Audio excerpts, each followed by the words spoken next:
seluruh rekan-rekan yang telah hadir pada pagi ini. Tanpa menunggu lagi, saya ingin memulai sesi kita pada pagi ini yaitu tentang diversity, equity, dan inclusion. Kita tahu topik ini boleh dibilang saat ini sedang menjadi sorotan dan juga perdebatan publik yang cukup hangat ya, terutama di Amerika Serikat.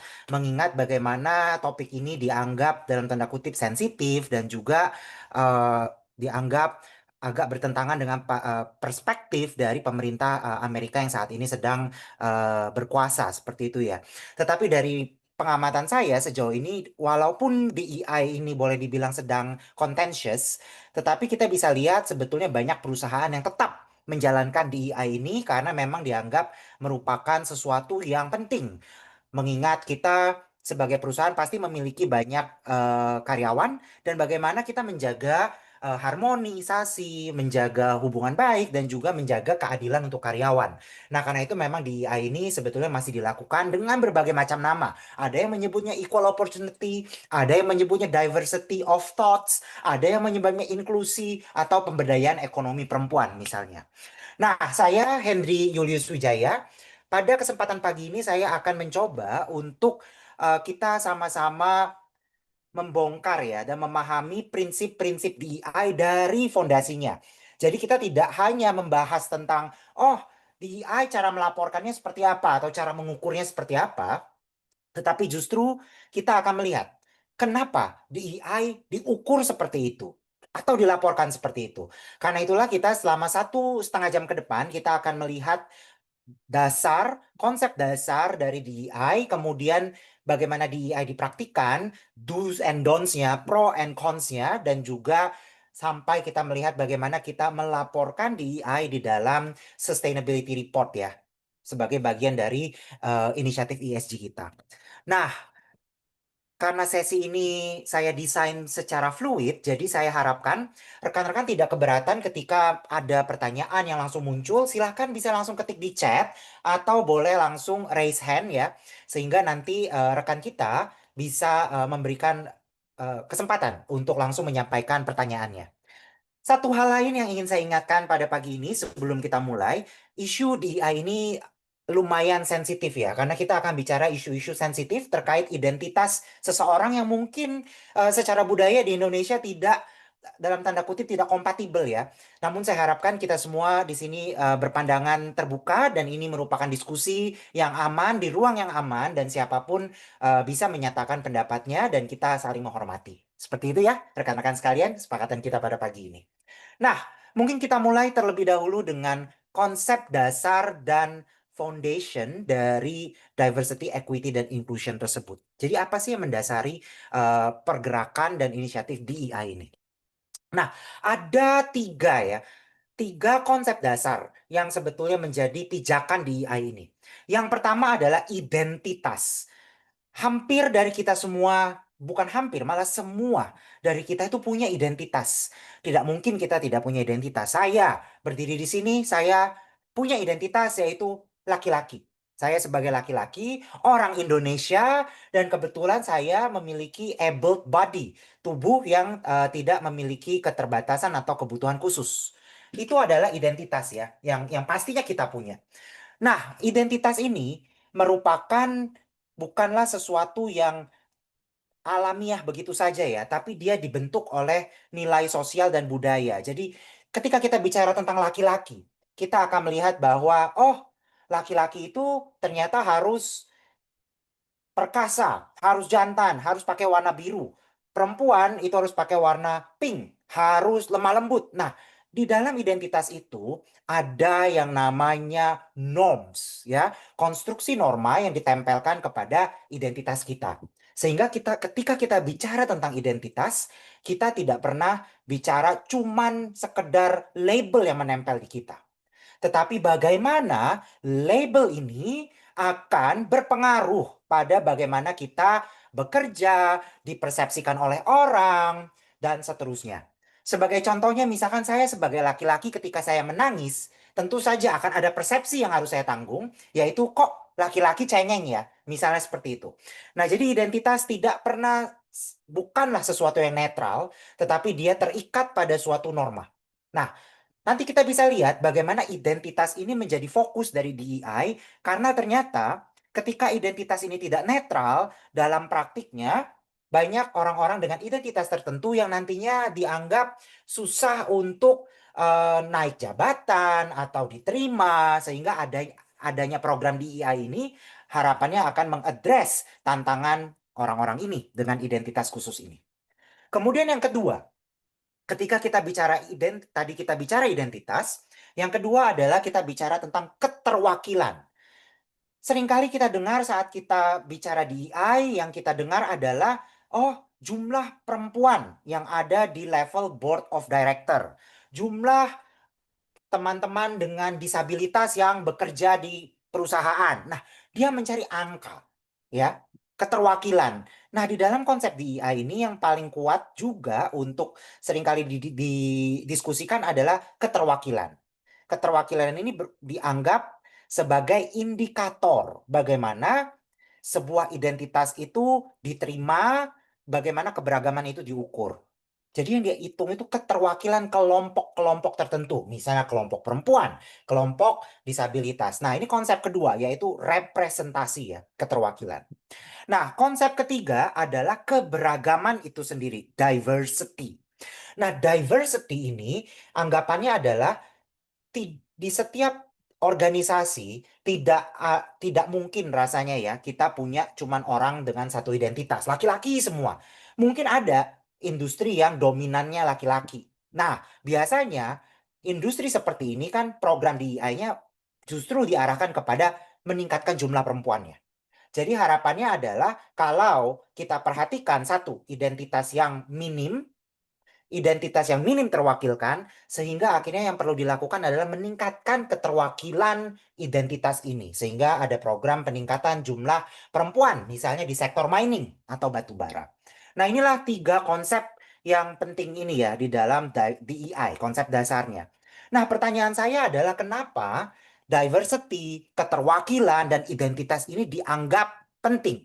Nah, mungkin saya ingin tanya dulu nih ke Ibu Siti Rohma Ika. Ibu Siti, kira-kira kenapa Bu? Tiga konsep ini tadi, diversity, representasi, dan identitas ini penting di dalam DEI. Silakan Ibu Siti.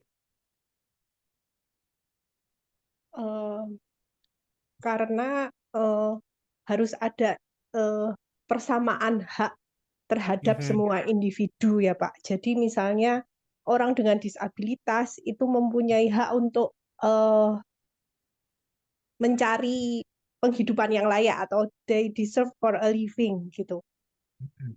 Oke, berarti Jadi dasarnya adalah apa ya, hak asasi manusia mereka itu harus dihargai gitu. oke, betul. Terima kasih Ibu Siti, 100 untuk Ibu Siti pagi ini. Nah, kenapa kita bicara tentang identitas, representasi, dan juga keberagaman?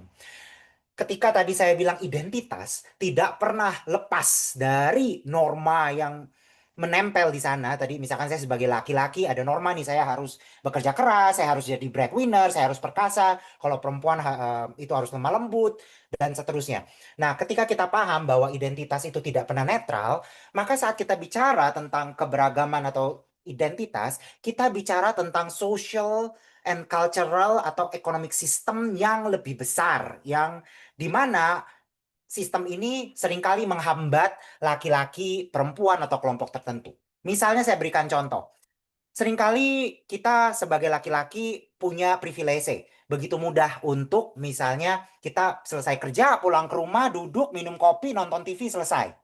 Tetapi sebagai perempuan, kadang pulang kerja, dia masih harus ngurus anak, bersihin rumah. Nah, karena itulah ada yang namanya gender burden. Ada norma yang menempel di identitas kita sehingga terkadang ini menjadi hambatan buat karir. Makanya ketika kita lihat, misalkan data statistik ya, rata-rata perempuan itu banyak sekali di level entry level perusahaan. Tapi dia semakin naik ke level atas itu semakin jadi piramida, semakin sedikit perempuan yang berhasil naik ke atas. Nah, salah satu alasannya adalah tadi banyak perempuan yang terhambat. Misalnya karirnya tidak bisa segampang laki-laki. Karena itu tadi, sebagai perempuan dia menanggung beban ganda. Sudah jadi ibu, jadi pekerja, jadi istri, ngurus anak, dan seterusnya. Nah, karena itulah saat kita bicara identitas, kita tidak bisa lepas dari norms. Social and cultural norms yang membentuk atau yang menempel pada identitas tersebut. Nah, norms ini terus meneruskan direproduksi. Misalnya nih, kalau kita sering dengar ya, oh itu ibu, misalnya ada seorang ibu kerja terus anaknya bandel, misalnya di sekolah. Yang sering kali kita dengarkan itu anaknya bandel amat sih, ibunya kemana ya? Nah, yang disalahkan kan ibunya ya.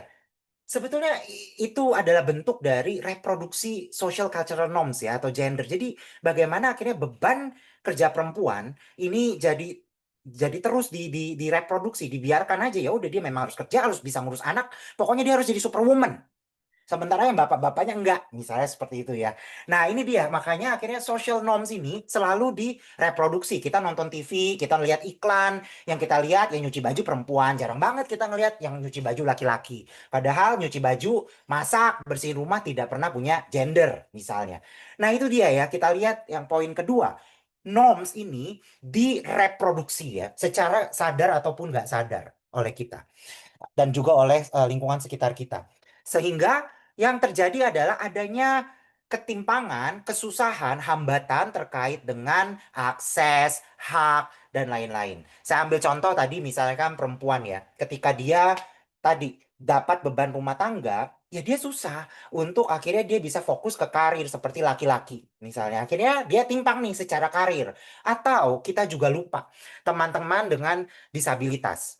Kita masuk ke kantor, gampang jalan aja begitu kan. Jalan, naik tangga. Kita lupa bahwa ada loh orang-orang yang tidak bisa mengakses seperti kita semudah itu. Bisa baca laptop, bisa mendengar dengan mudah. Tidak tidak semua orang bisa seperti itu. Nah, karena itulah akhirnya identitas social cultural norms ini akhirnya membentuk tadi ya, ada yang memampukan seseorang, tetapi juga ada yang menghambat seseorang untuk bisa berkarir dengan semestinya. Karena itulah akhirnya konsep DEI ini diperkenalkan. Konsep DEI ini kita harus ingat bukan cuma diversity aja ya, tapi ada diversity. Ketika kita bicara diversity ini adalah keterwakilan ya, seberapa beragam organisasi kita, lakinya berapa, perempuannya berapa, ada teman-teman dengan disabilitas atau tidak. Tetapi dengan kita punya orang atau keberagaman tadi bukan berarti inklusi dan equity-nya sudah tercapai. Bisa jadi ya udah kita yang penting punya jumlah perempuan sekian, that's it. Ya udah itu kita report, kita bilang kita sudah punya DEI yang baik. Well, itu cuma satu indikator. Tapi bagaimana orang-orang ini yang berada di organisasi ini merasa nyaman, diterima. Nah, itu cerita lain. Karena itulah di komponen kedua ada yang namanya equity, fairness. Jadi bagaimana ketika orang-orang ini yang beragam ini ada di dalam organisasi, kita memberikan perlakuan yang setara. Dan tapi setara ini bukan berarti buta. Maksud saya buta seperti ini. Misalnya saya meng-hire teman-teman dengan disabilitas. Disabilitas misalkan tunanetra. Ya udah, terserah dia. Dia pokoknya ya dia kerja tempat kita ya pokoknya dia harus bisa seperti orang-orang lainnya dalam tanda kutip. Fair? Tidak, karena diperlakukan secara sama, tetapi lupa bahwa setiap orang atau teman-teman dengan disabilitas tadi punya situasi khusus.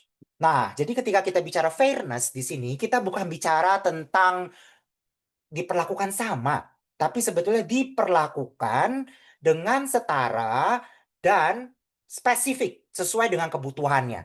Misalnya tadi teman-teman dengan disabilitas, berarti kita pun harus bisa memastikan adanya infrastruktur. Misalnya, adanya jalan, tangga yang bisa diakses oleh orang-orang dengan kursi roda, misalnya. Atau perempuan dan laki-laki secara biologi sudah berbeda, misalnya ya. Tentu saja ada cuti haid untuk perempuan. Itu bukan masalah diperlakukan berbeda atau diutamakan, tetapi dia melihat ada kebutuhan spesifik enggak yang harus dipenuhi. Karena setiap orang itu identitas orang, kondisi biologis orang bisa berbeda-beda. Nggak bisa kita dengan mudah perlakukan semuanya sama dan terus kita bilang ini fair. Misalnya seperti itu. Nah, berikutnya komponen ketiga adalah inklusi. Di dalam inklusi ini berarti ketika kita sudah melakukan diversity, sudah melakukan equity, harapannya itu semua orang merasa diterima, accepted di dalam organisasi. Nah, jadi ingat, ada tiga gitu ya. Ini DEI ini kadang cuma dianggap jadi satu gitu ya, diversity gitu kan. Padahal kita lihat tadi ada tiga nih.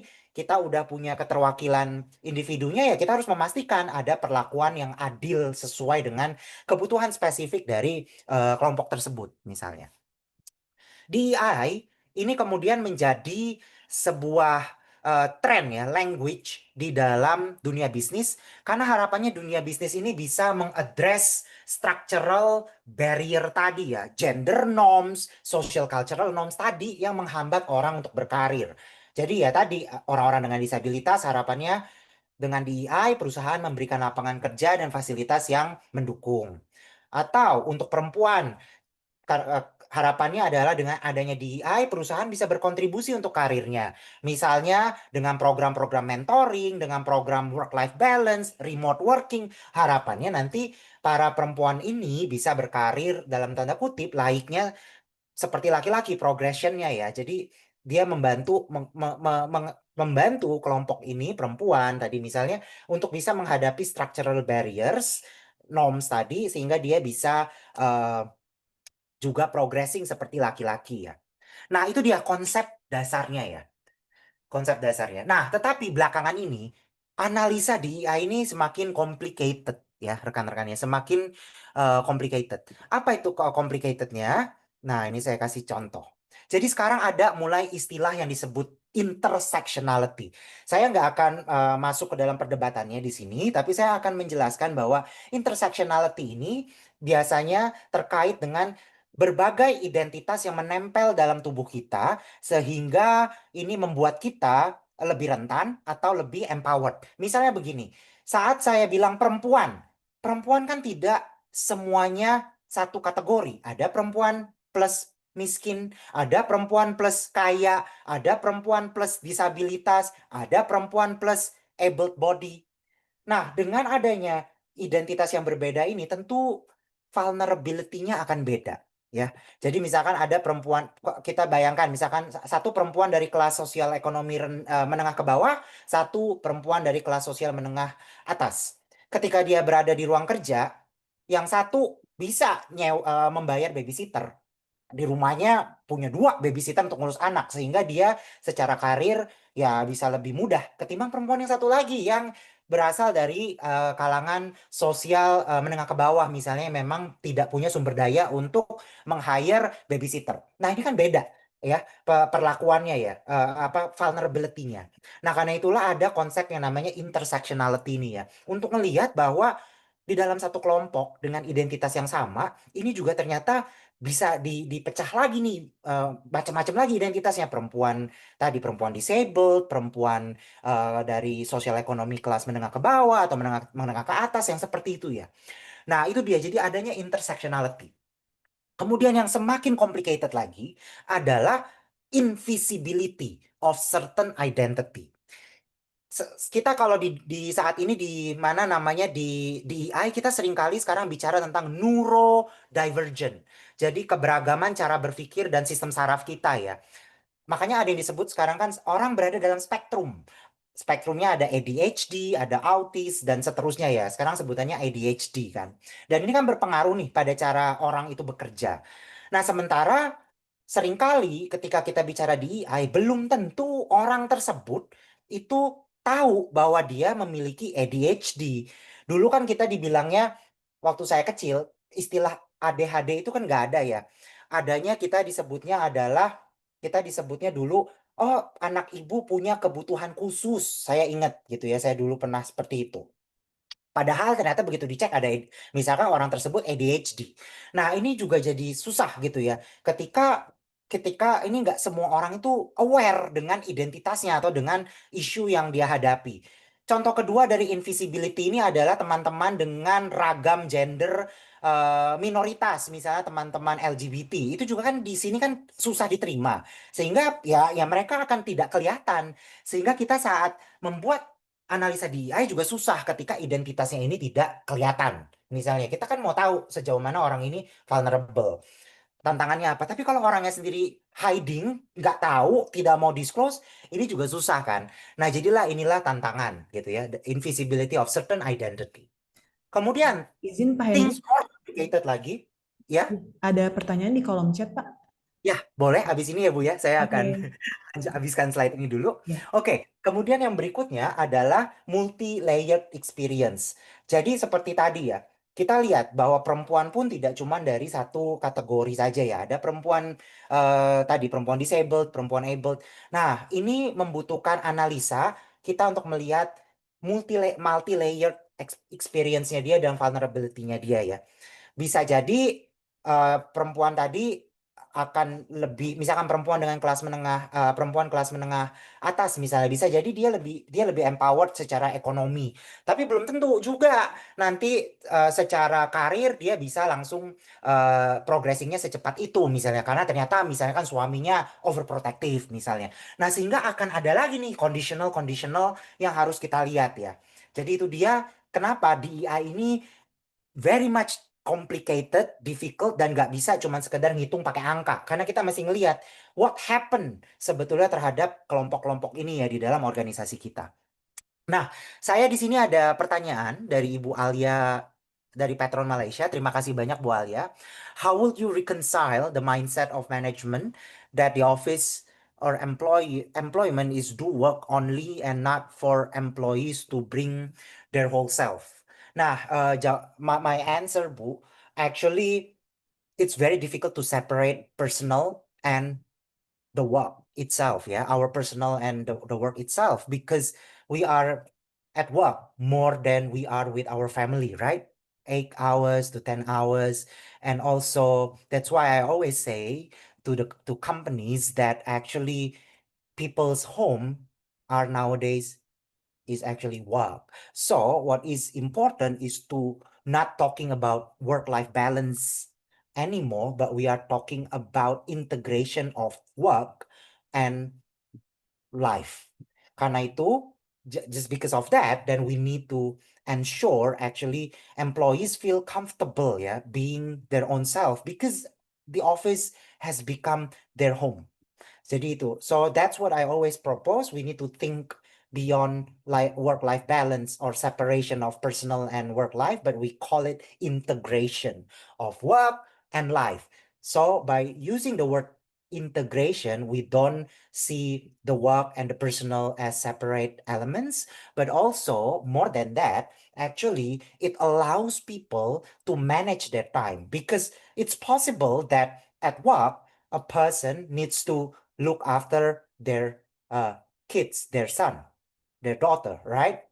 Calling them, have a discussion with their teacher online. It's possible. And also at home, similarly, when they are still with their families, for example, they might do some work. So that the boundaries between work and life are actually getting blurry. So now we need to ensure people can have their whole self because of these blurred boundaries between work and life.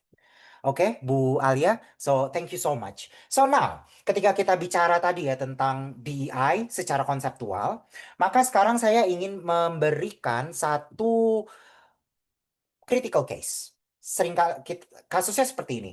Kalau saya seorang direktur perempuan, kalau saya perempuan, saya bisa menjadi director gitu ya. Kenapa? Pasti kan perempuan lain juga bisa seperti saya. Nah, setuju atau tidak setuju kalau kita tadi melihat konsep tadi? Silakan yang ingin menjawab atau saya panggil kali ya. Saya mau mendengar suara yang laki-laki juga di sini, yaitu Pak Akmal Abudiman. Silakan Pak Akmal. Pak Henry, kebetulan Pak Akmal sedang ada acara pengukuhan guru besar begitu. Jadi Oh, oke. sambil sambil Oke, mungkin aku panggil yang lain ya, Pak Cornelius Agung. Monggo Pak, saya ingin mendengar suara laki-laki nih. Perspektifnya seperti apa? Silakan. Ya, halo Pak, suara saya jelas? Jelas sekali Pak. Ya, makasih. Oke, kalau ini sih kalau menurut saya pribadi ya Pak ya, ini pertanyaannya sebetulnya nggak cuma buat female ya, buat male ini pertanyaan yang sebetulnya bisa dimaknai sebagai dua sisi yang berbeda. Satu, Hmm, sisi motivasi, artinya terlepas gendernya, semua orang bisa jadi direktur. Oke, saya setuju. betul, Yang kedua, realita nih Pak. Kalau realita, ya nggak semua orang bisa jadi direktur Pak. Karena betul, posisinya cuma satu, gitu. betul. Itu sih Pak, saya sesimpel itu aja sih Pak. Setuju dalam Oke, sisi motivasi, tapi di sisi lain kita juga mesti lihat realitanya, karena ini jenjang karir ya Pak ya. betul, Ya, betul. makasih Pak.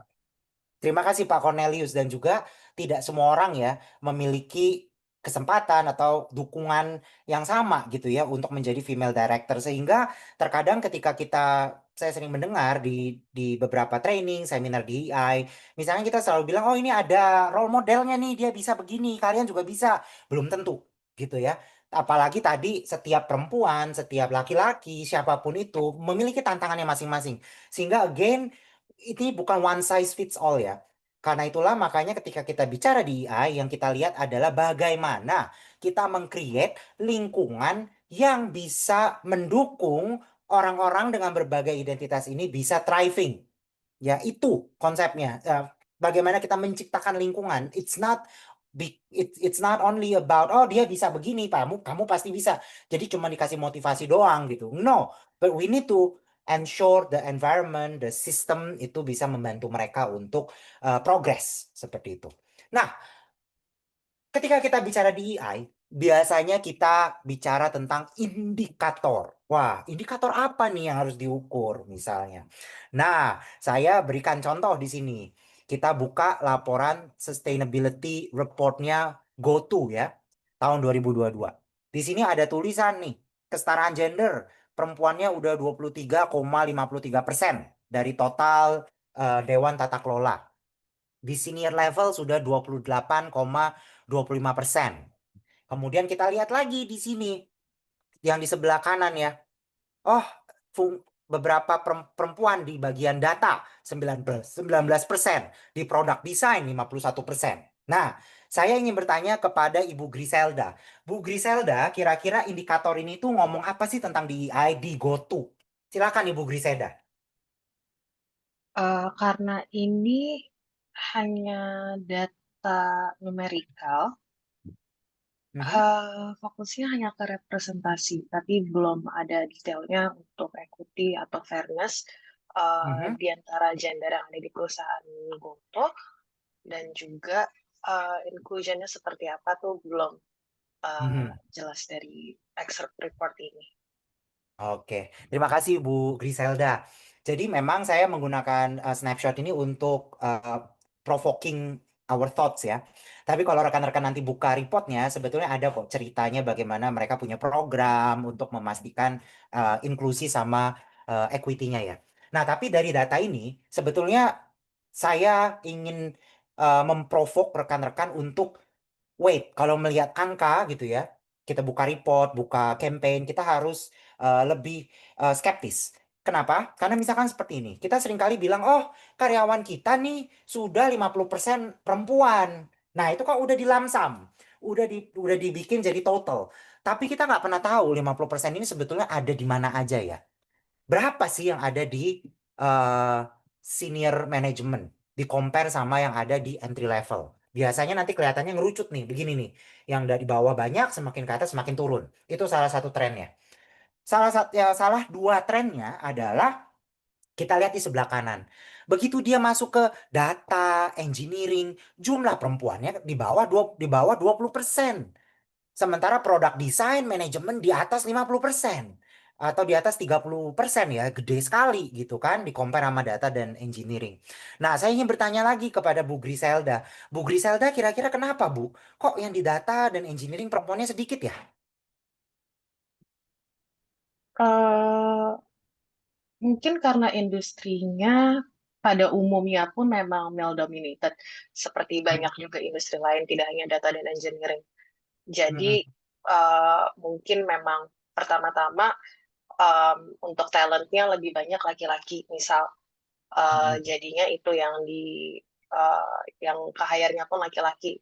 Tapi tidak menutup kemungkinan bisa jadi ada hiring bias juga yang kita tidak tahu.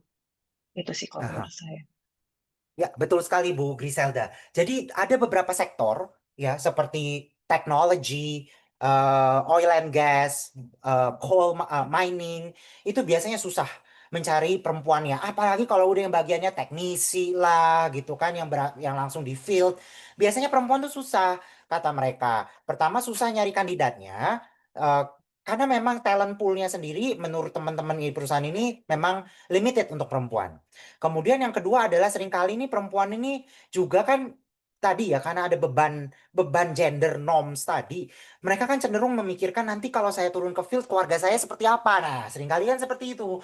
Sehingga akhirnya banyak perempuan yang akhirnya reluctant untuk mengapply perusahaan-perusahaan seperti ini. Atau kadang mereka melihat, wah industrinya lumayan berat.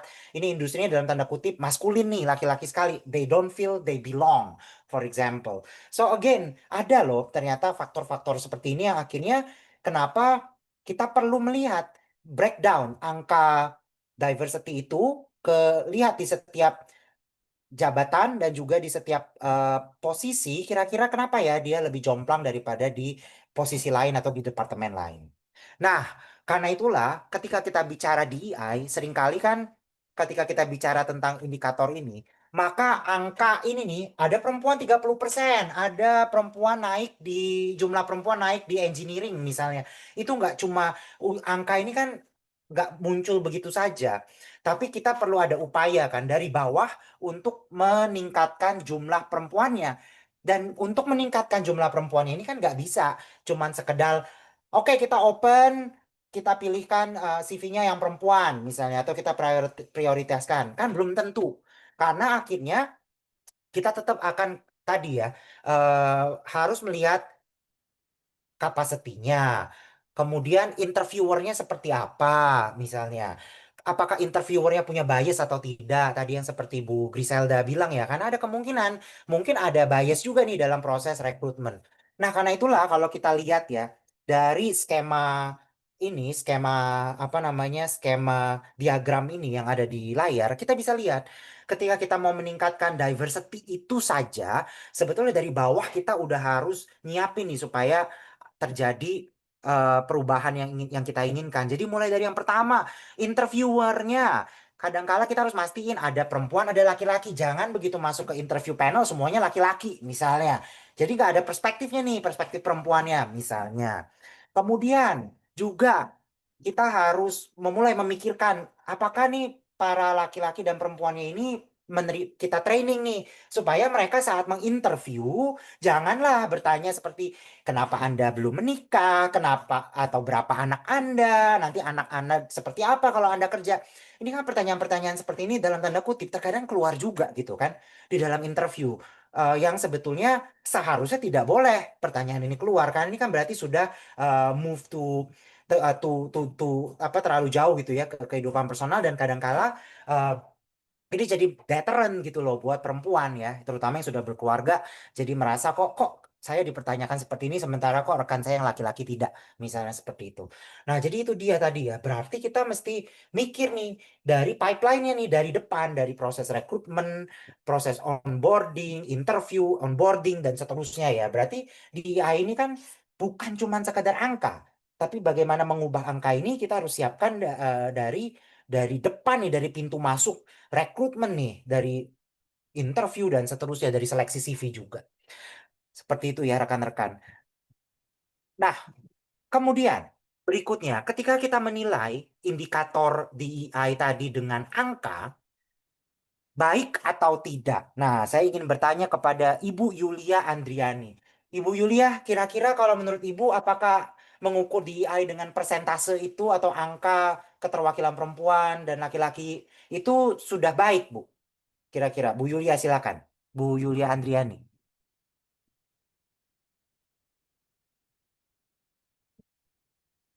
Izin menjawab, Pak.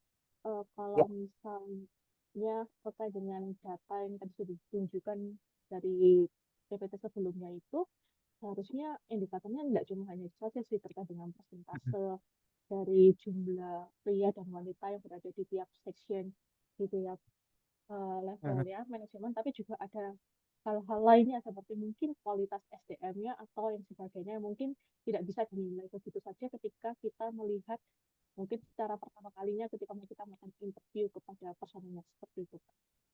Ya, betul. Terima kasih Ibu Yulia. Betul sekali. Jadi di sini saya bukan bilang indikator itu salah ya. Tapi indikator itu cuma one way to look at the progress. Tapi ini bukan berarti segalanya.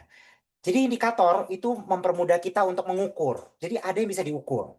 Clear. Yang mau kita ukur apanya itu clear. Terus bisa kita track dari waktu ke waktu.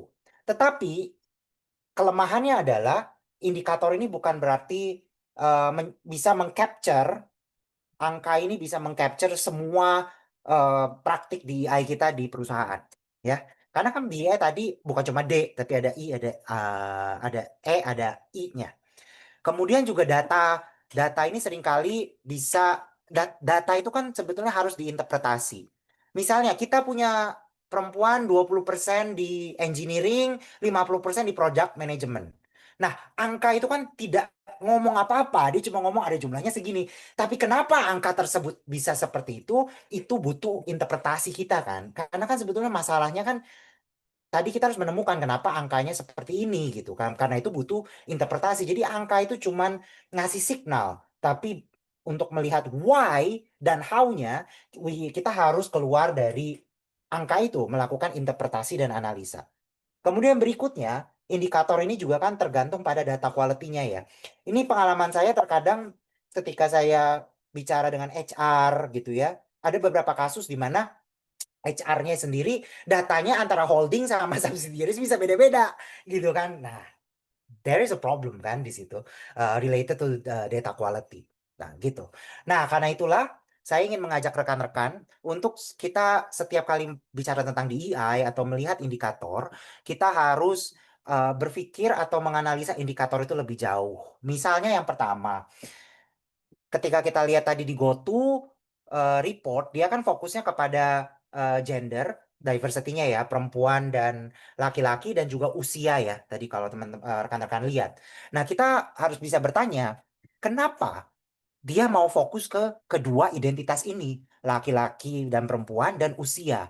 Kenapa dia nggak fokus ke yang lain, misalnya supir-supirnya, misalkan yang disabilitas seperti apa misalnya. Nah, ini kan perlu kita lihat kan sebetulnya kenapa dia mau fokusnya ke identitas ini. Apakah dia mau membuat impact ataukah si perusahaan ini melihat bahwa orang-orang ini, kelompok ini di organisasinya menghadapi masalah sehingga akhirnya perusahaan mau fokus untuk membantu kelompok ini atau tidak misalnya. Ya, jadi kita tanya why certain identities matter to a company. Berikutnya adalah kenapa certain indicators dipilih untuk measure progress. Misalnya kenapa ya? Tadi misalkan saya pilih jumlah perempuan di board of director sebagai indikator yang mau saya ukur. Kenapa? Kenapa enggak misalkan diukur berapa banyak jumlah kasus atau pengaduan terkait diskriminasi, pelecehan yang dilaporkan dan diselesaikan yang justru jadi indikatornya. Nah, ini kan juga kan kita harus bertanya ya, karena banyak sekali sebetulnya indikator yang bisa digunakan untuk mengukur progres DEI, tidak cuma jumlah kelompok tertentu di tiap jabatan atau level ya. Jadi indikatornya bisa macam-macam sebetulnya. Dan again, indikator itu kan cuma salah satu alat untuk kita bisa melihat dan mengukur impact. But that is only one aspek gitu ya. Bukan bisa menggambarkan keseluruhan realita seperti itu. Berikutnya lagi, ketika kita bicara tentang indikator, maka kita pun harus bertanya, kira-kira bagaimana ya indikator ini bisa kita perbaiki, dan ini harus kita pikirkan tadi, bukan cuma sekedar angkanya, tapi bagaimana dari pipeline, dari ujung ke ujung, facility and policy, lingkungan kerja, ini bisa dibentuk supaya tadi indikatornya ini naik gitu ya. Sehingga yang kita lihat di sini adalah kita mesti lihat ada nggak enabling factor atau justru faktor yang tidak enabling di dalam organisasi yang nantinya bisa menghambat atau mendukung perbaikan indikator tersebut ke depan. Jadi again, setiap kali membaca report, harapannya adalah kita nggak cuma stuck di report. Kita nggak cuma stuck di angkanya aja, tapi kita lihat ini angka ini ngomong apa sebetulnya. Perusahaan punya langkah nggak untuk memperbaiki angka ini? Langkahnya apa? Kenapa dia pilih indikator ini? Kenapa dia pilih kelompok ini? Nah, it has to be very clear.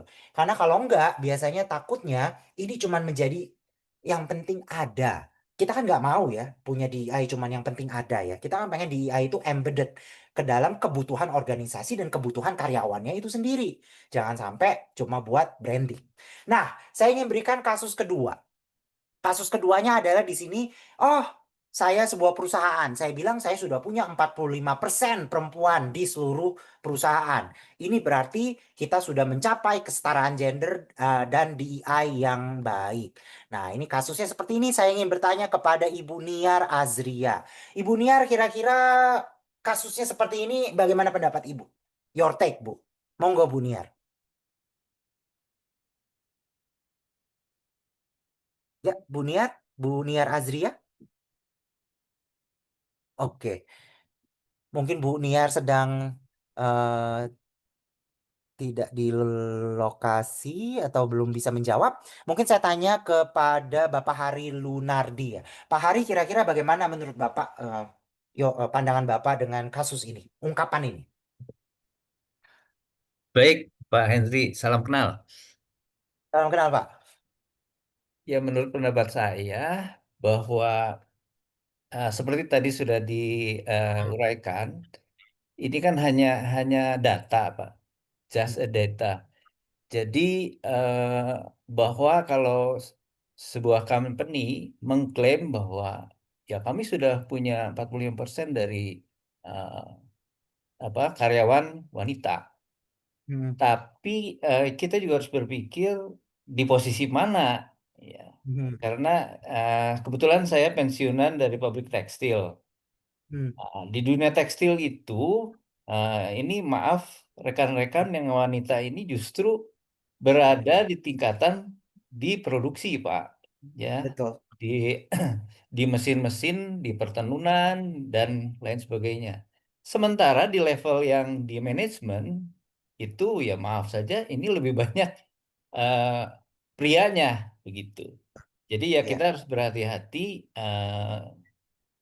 di posisi mana klaim dari perusahaan tersebut. Nah, begitu Pak. ya. Terima kasih Pak Hari, 100 Pak. Betul. Jadi itu ya. Terima kasih berarti tadi rekan-rekan ini ya. Apa sudah kritis gitu ya melihat angka ya. Jadi memang angka ini doesn't say anything. So kita perlu analisa lebih jauh seperti yang tadi Pak Hari sampaikan ya. Di sektor tekstil, laki-lakinya malah banyak yang di atas, perempuan banyak yang diproduksi ya. Karena memang itu ya terjadi adanya ketimpangan seperti itu. Nah, tadi kita sudah melihat ya DEI secara konseptual, kemudian juga tadi the limit of indicators. Nah, sekarang kita mau melihat apa sih yang mendorong perusahaan ingin punya DEI.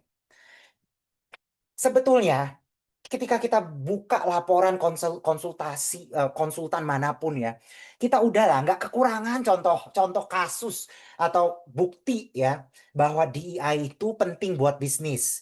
Misalnya mereka bilang keberagaman tim kerja itu meningkatkan produktivitas, inclusive workplace itu membuat orang menjadi nyaman bekerja sehingga ada talent retention. Dengan talent retention yang baik, ada cost yang di save. Istilahnya HR-nya nggak harus ngeluarin uang melulu ya untuk rekrutmen lah, training lah, nanti orangnya resign lagi gitu kan. Jadi ini yang seringkali sudah banyak sekali dibahas. Tetapi pertanyaan saya adalah, apakah perusahaan-perusahaan ini memang berpikir seperti ini pada praktiknya? Ya dari kasus-kasus ini tadi ya yang seringkali didorong oleh eh, atau yang di research oleh lembaga-lembaga konsultan besar tadi. Nah, saya kebetulan melakukan penelitian lapangan saat ini ya terkait DEI juga di sebuah lembaga dan juga lembaga keuangan dan saya juga memang terlibat di Investing in Women, sebuah proyek kesetaraan gender di tempat kerja dari pemerintah Australia. Nah, saya memetakan sebetulnya ada beberapa driver ya. Kenapa perusahaan itu ingin menjalankan DEI? Saya ambil dulu dari yang sebelah eksternal. Yang eksternal yang pertama regulatory compliance dulu deh. Biasanya kalau regulasinya udah ngomong apa, nah perusahaannya ngikut. Contohnya sekarang kita punya undang-undang TPKS ya, pencegahan tindak kekerasan seksual. Ini kan wajib di tempat kerja itu ada satgas. Satgas Penanganan Tindak Pelecehan. Makanya saya banyak mendengar nih perusahaan-perusahaan, oh kita lagi bikin Satgas seperti itu. Nah, karena ada regulasinya gitu ya. Yang kedua adalah investor pressure. Beberapa investor atau misalkan sebagai saya berikan contoh sebuah venture capital itu dia mulai melihat berapa banyak sih jumlah laki-laki perempuan yang terdampak atau yang di hire oleh perusahaan yang dia investasikan. Kemudian dampaknya ke masyarakat itu seperti apa, kepada perempuan seperti apa. Nah, ada seperti itu ya, investor pressure. Kemudian yang ketiga adalah peer performance. Biasanya nih perusahaan itu ngelihat dulu, wah temennya ini ngerjain apa. Kita nggak kalau bisa jangan boleh beda. Karena kalau beda berarti nanti kita ketinggalan dong gitu kan. Minimal kita sama lah gitu kan. Nah, biasanya peer performance. Kemudian yang keempat adalah other stakeholder pressure. Biasanya nih, kalau dia misalnya sektor-sektor yang lumayan highly scrutinized, agri, mining, itu biasanya DEI-nya, human rights-nya itu diperhatikan. Karena dia highly scrutinized. Baik itu oleh lembaga ESG rating, baik oleh lembaga-lembaga keuangan, dan juga lembaga-lembaga masyarakat sipil ya. Karena itu ada pengaruh nih, mereka cenderung, oh kita kan nggak mau di naming or shaming. Makanya kita cenderung mau oke lah yang kita juga mencoba berupaya. Nah, ini eksternal nih, gitu ya, eksternal. Nah, seringkali di sektor-sektor lain atau di konteks tertentu yang eksternalnya nggak ada gitu kan. Ya, yang penting ada regulasi, oke, ya udah kita bikin aja deh tick box, tick, selesai. Nah, ketika yang eksternalnya ini lemah dorongannya, yang saya lihat itu justru semuanya itu muncul dari internal. Internalnya apa aja biasanya muncul? Satu, board commitment. Board commitmentnya biasanya boardnya ini biasanya tuh ada satu champion. Yang sering saya lihat ini ada satu nih champion nih. Misalnya ibu-ibu, dia bilang saya mau women's empowerment. Nah, biasanya itu turun ke bawah. Pokoknya kita harus ketemu satu champion aja ya yang bisa ngebawa isu ini. Nah, itu board commitment. Yang kedua adalah internal DEI perception. Ini berpengaruh. Di riset saya melihat organisasi itu terkadang melihat bahwa kita nggak ada masalah kok dengan DEI. Tuh orang semua kerjanya nyaman, nggak pernah ada yang ini berantem atau pengaduan yang signifikan. Nah, seolah-olah DEI-nya sudah tercapai gitu ya. Nah, ada semacam ini yang dia resisten. Akhirnya dia, udahlah saya nggak mau ada DEI yang gimana-gimana, yang normatif aja deh. Kita bilang kita tidak mendiskriminasi orang di dalam code of conduct kita aja. Udah gitu aja. Ada. Ya tergantung lagi HR-nya melihat DEI-nya seperti apa di dalam organisasi. Berikutnya adalah resource allocation. Ini berpengaruh. Saya ambil contoh kasusnya dari riset saya. Jadi ini sebuah lembaga keuangan ya, masih kecil lah boleh dibilang. Mereka pengen punya disability inclusion. Tapi begitu kita ngobrol, kita analisa, kepentok lah. Kepentoknya apa? Gedungnya masih bukan punya mereka. Ketika gedungnya bukan punya mereka, kan mereka nggak punya kontrol untuk memastikan wheelchairnya seperti apa, ada lift yang khusus wheelchair misalnya. Nah, mereka nggak bisa memastikan itu. Sehingga akhirnya mereka bilang, wah, kalau kita bikin disability inclusion, ini kan berarti kita harus pindah gedung. Nah, jadi ada nih implikasi biaya kan, dan mereka belum ready misalnya. Nah, jadi terkadang di IA itu juga kitanya kepengen nih, tapi kadang namanya organisasi kita kebentur lagi lah ya sama resources, sumber daya dan seterusnya. Berikutnya adalah risk consideration. Mereka dalam riset saya, perusahaan ini juga merasa dalam tanda kutip ada risiko ketika dia menjalankan DEI. Apalagi kalau DEI-nya sampai di-disclose dalam report. Katanya seperti ini. Oke, saat ini kita punya perempuan sudah banyak nih di level menengah sama atas. Tapi kita takut kalau kita nanti fokus ke sini, kita koar-koar di publik, nanti kalau tahun depan nilainya angkanya turun bagaimana? Dia bilang gitu. Karena banyak hal-hal yang kadang nggak bisa kita kontrol, katanya seperti itu. Akhirnya mereka pun jadi takut karena begitu mereka disclose, ini kan nanti discrutinize takutnya sama orang-orang luar. Nah, mereka dalam tanda kutip nggak takutnya malu, malah jadi KPI-nya nanti dipermasalahkan. Apa KPI HR-nya misalnya. Nah, jadi ini kan manusiawi sekali ya tantangan internalnya. Berikutnya, risiko lain yang jadi pertimbangan oleh internal adalah internal divisiveness. Jadi dia takut adanya konflik. Dalam artian gini, oh nanti kalau kita disclose bahwa kita mau mendukung peningkatan jumlah perempuan, kita mau punya targeted hiring untuk perempuan, kita takut nih. Nanti tuh di dalam perusahaan ini nanti orang jadi mulai berpikir ada yang minoritas, ada yang mayoritas, dan kita lagi prioritikan yang minoritas misalnya. Nah, dia takut nih, gitu kan? Karena ini bisa menciptakan friction di antara employee. Kemudian untuk isu sensitif lainnya ya seperti LGBT inclusion misalnya, perusahaan ini bilang ya kita nggak ada masalah, tapi kalau kita misalkan bicara, ya nanti kita bisa diamuk massa, misalnya seperti itu. Nah, jadi ada ketakutan-ketakutan seperti ini ya. Apalagi ada satu riset dari 12 perusahaan multinasional di Indonesia, perusahaan multinasional barat ya, di Indonesia, yang dimana dia didorong nih sama headquarternya untuk menjalankan LGBT inclusion. Ya mereka nggak mau lah ya. Mereka bilang ya kita akan tetap menjalankan, tapi diem-diem gitu ya di dalam, di belakang. Kita nggak akan ngomong ke luar, bahkan cuma ngomongnya terbatas aja di employee-employee tertentu. Karena once ini keluar, yang terjadi adalah ya kita diamuk massa gitu kan, dihajar sama orang gitu kan, dihajar media dan seterusnya.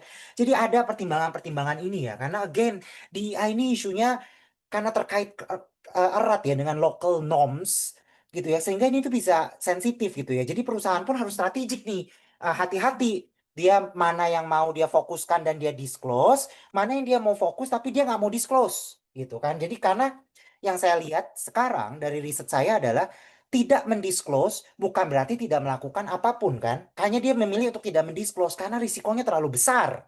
Misalnya seperti itu. Nah, pertimbangan lain di dalam DEI adalah kita tidak boleh lupa dengan konteks negara kita ya. Yang pertama nih saya mau tunjukkan.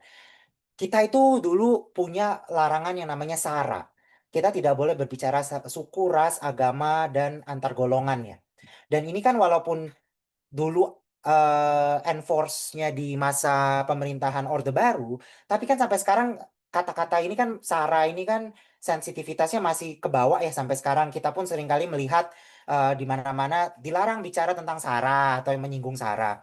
Nah, di IA ini kan jadi susah ketika kita nanti harus harus hati-hati mendisclose, jangan sampai kita nanti menyinggung SARA gitu ya, apalagi kalau kita fokus pada kelompok tertentu. Nah, ini harus hati-hati sekali gitu ya.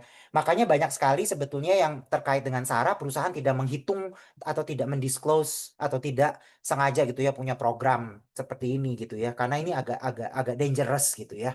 Takutnya nanti malah membuat konflik seperti itu.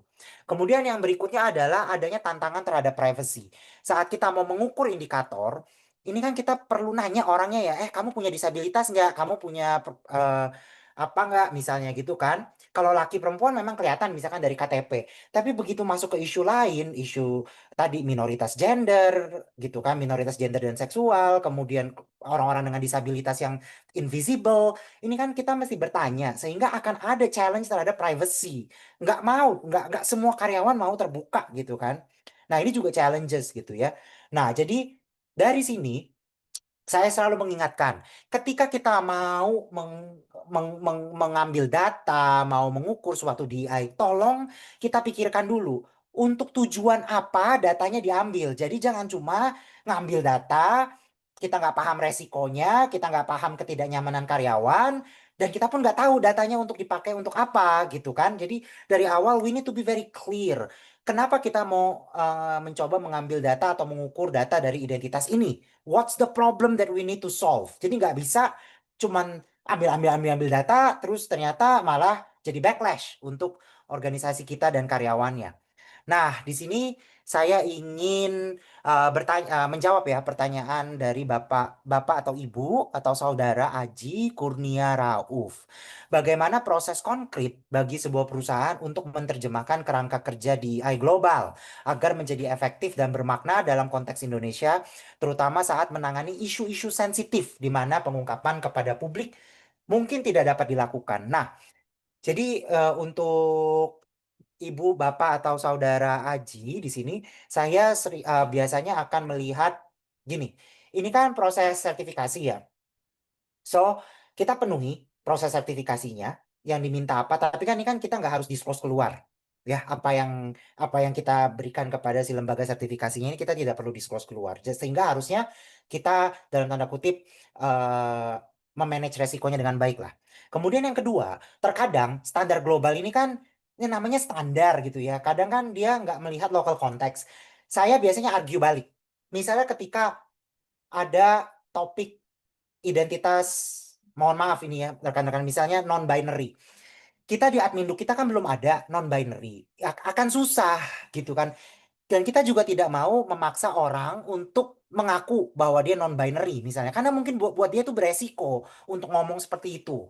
Sehingga akhirnya memang kita bisa argue balik gitu ya. Akhirnya kita kembalikan, oke, di local norms, di local administration kita, identitas ini belum dalam tanda kutip diakui di dalam hukum admin duk kita misalnya.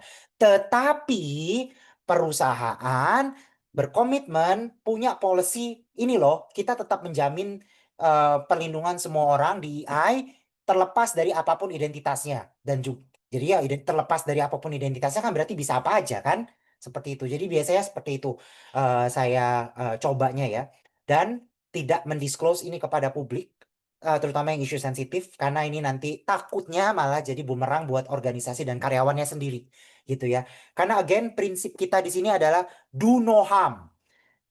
Jangan sampai apa yang kita lakukan malah bikin harm kepada orang lain, apalagi kelompok yang rentan. Jadi hati-hati sekali gitu ya. Nah, itu dia tadi rekan-rekan ya, kita sudah membahas konsep, membahas limit of indicators dan juga pendorong DEI dan resiko-resiko terkait DEI. Nah, sekarang kita lihat sebetulnya international standards atau framework DEI ini apa saja sih saat ini. Nah, ketika saya bicara ya tentang sertifikat atau sertifikasi atau framework, ini sebetulnya saya membaginya menjadi dua. Ada sertifikasi, ada non-sertifikasi. Kalau sertifikasi biasanya dia ada audit pihak ketiga. Tapi kalau dia non-certification, ini biasanya voluntary adoption, voluntary disclosure, dan juga biasanya dia si non-certification ini biasanya juga dia reliant on continuous improvement. Jadi ya udah nggak disertifikasi nggak apa-apa, tapi organisasi ini jadi organisasi ini mengukur dirinya, melihat gapnya di mana aja, kemudian memperbaikinya. Nah, jadi ini ya modality-nya ketika kita bicara DEI itu ada yang sertifikasi, ada yang non-sertifikasi. Kemudian, kalau kita bicara di level tool, ada yang namanya standar, ada yang namanya framework. Jadi standar itu biasanya kayak standarnya Global Reporting Initiative. Dia udah ada tuh indikator apa aja yang harus dilaporkan atau dipenuhi.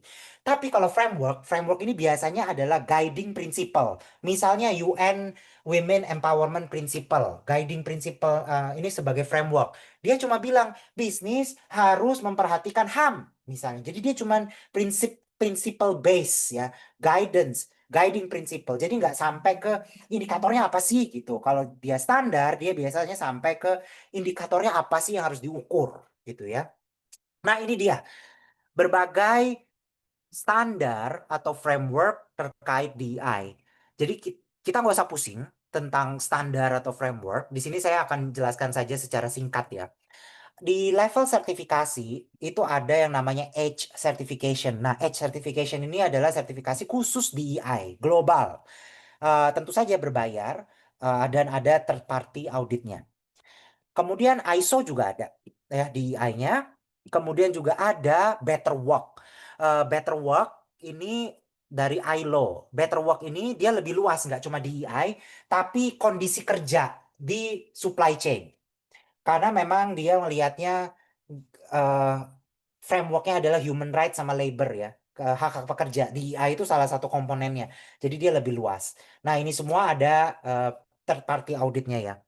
Tetapi ada juga yang dia tidak perlu third party audit. Tapi dia ada prinsipnya, ada indikatornya yang kita bisa ngukur sendiri nih. Melakukan diagnosa terhadap diri kita. Ada GEARS. GEARS ini Gender Equality Assessment, Result, dan Strategies yang dikembangkan oleh Investing Women. Nanti saya akan coba unpack sedikit ya, apa aja sih yang dinilai di sini. Kemudian ada Women Empowerment Principle dari UN, ini prinsip-prinsip, guiding principle tentang gender, kesetaraan gender dan DEI, tetapi juga saat ini Women Empowerment Principle juga ada loh panduan yang standarnya. Jadi dia ngelihat juga metrik-metriknya apa aja yang harus diukur. Tetapi again ini voluntary gitu ya dan bukan sertifikasi, voluntary. base. Berikutnya adalah USAID Engineering Industries. Ini adalah proyeknya USAID. Tapi kan saat ini USAID sudah tidak ada ya. Jadi ya anggaplah ini tidak ada.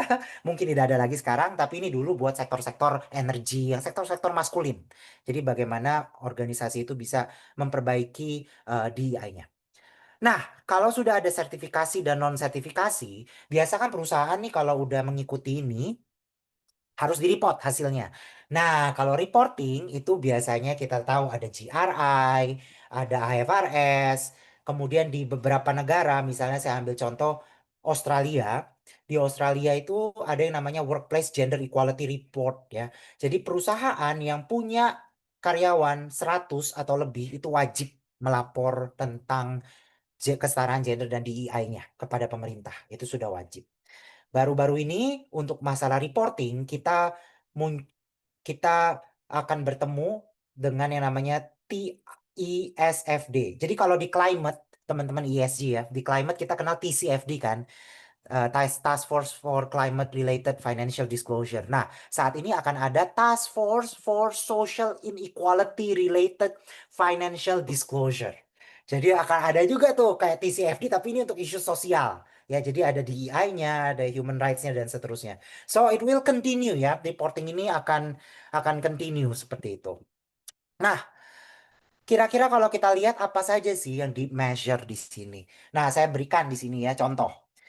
Di Women's Empowerment Principle, kalau kita buka kuesioner untuk mengukur gapnya, dia biasanya nanya seperti ini. Oke, perusahaan kamu sudah punya komitmen nggak terhadap gender equality? Tidak ada. Misalnya, kalau tidak ada, kamu pengen ngapain nih sekarang? Are you interested to learning more? We plan to take steps in the next year atau apa? Jadi ini dia ada nih ngukur kita ada di posisi mana nih saat ini. Nah ini kuesioner ini bisa kita pakai nih untuk diri kita ya, mengukur diri kita.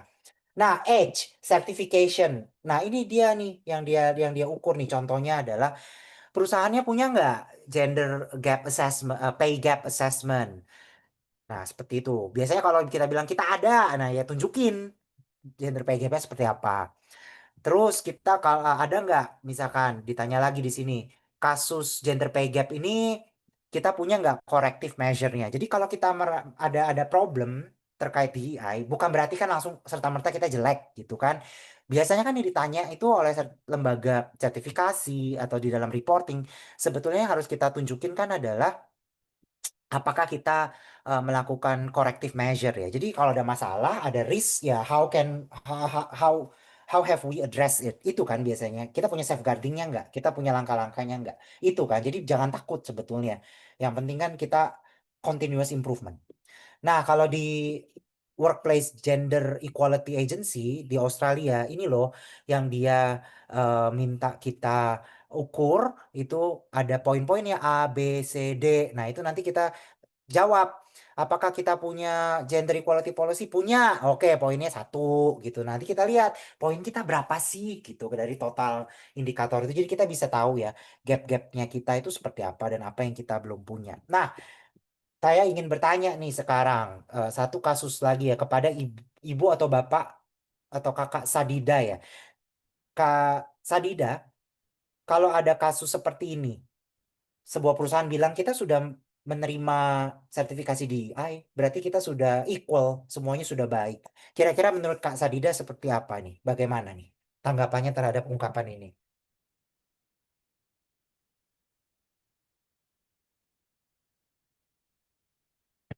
Silakan, Mbak Sadida. Atau kalau tidak ada Mbak Sadida, saya ingin bertanya kepada Ibu Mary Ana Napitupulu. Bu Mary Ana, pendapat Anda seperti apa, Bu? Oke, terima kasih Pak atas kesempatannya. Jadi dari tadi saya mengikuti ini, nah menurut pendapat saya kalau dia sudah menerima sertifikasi DEI itu, belum tentu si perusahaan itu sudah perfect atau excellent di DEI performance-nya. Karena apa? Ini kan bagian dari rating Ya, dan untuk introspeksi di perusahaan tersebut. Terima kasih. betul. Terima kasih Bu Meriana. Jadi memang saat kita melihat apapun itu ada sertifikasi ya. kita nggak boleh, kalau bisa jangan take it for granted. Jadi kita tanya sebetulnya. Jadi sertifikasi itu kan indikator, indikasi signal we are doing something. Tapi bukan berarti we have achieved something or we have become a perfect company. Itu satu. Yang kedua adalah terkadang itu setelah dapat sertifikasi itu kan bukan berarti semuanya selesai ya. Tapi kan ini harus di-maintain dan di-improve. Nah, ini yang seringkali kita luput gitu ya. Kita jangan sampai lupa. Berikutnya juga sama seperti tadi. Misalkan nih kita bilang, oh karyawan kita perempuan di board of directornya udah 50%, 50. Ya udah selesai. Kan bukan berarti selesai kan. Bisa jadi ternyata masalahnya masih ada. Continuous improvement itu masih harus dilakukan. Bisa jadi kan. Jadi memang achieving a certification is good, but it's not the end of the story gitu ya.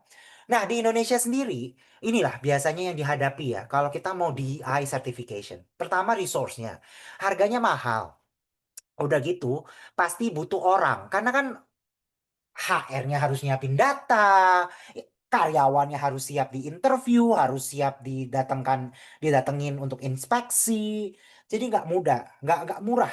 Terkadang pun perusahaan melihat, resources ini kan nggak apa namanya bukan resources, maaf, maksudnya DEI ini nggak terlalu signifikan lah buat disertifikasi, untuk apa, benefitnya apa. Nah akhirnya kembali lagi ke cost and benefit gitu ya pertimbangannya. Berikutnya, level of organizational readiness. Jadi kadang perusahaan kan kita mau sertifikasi gitu ya. Tapi kita pun harus melihat kita ready nggak. Karena jangan sampai udah ikut sertifikasi malah bubar gitu kan. Udah bayar mahal, malah ternyata nggak lulus gitu. Nah ini kan harus dipikirkan dengan matang-matang. Kemudian yang ketiga adalah, again, sertifikasi ini ataupun non-sertifikasi yang kita ikuti ini kita tetap harus kembali lagi sebetulnya melihat bahwa tadi sertifikasi ataupun bikin report is not the end of the story. Tetap kita mesti melakukan kontekstual analisis, perbaikan apa yang mau kita lakukan ke depan, itu tetap harus kita memikirkannya gitu. Nggak semua berakhir cuma punya report atau punya tadi ya, cuma punya eh sertifikasi. Nah, itu dia rekan-rekan sekalian. Nah, mungkin sebelum ke sini saya ingin open floor, kalau ada pertanyaan monggo bisa langsung eh, open mic aja. Silakan. Bila ada?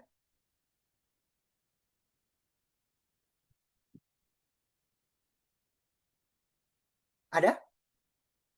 Oke. Kalau belum Saya ada, mau tanya, Pak.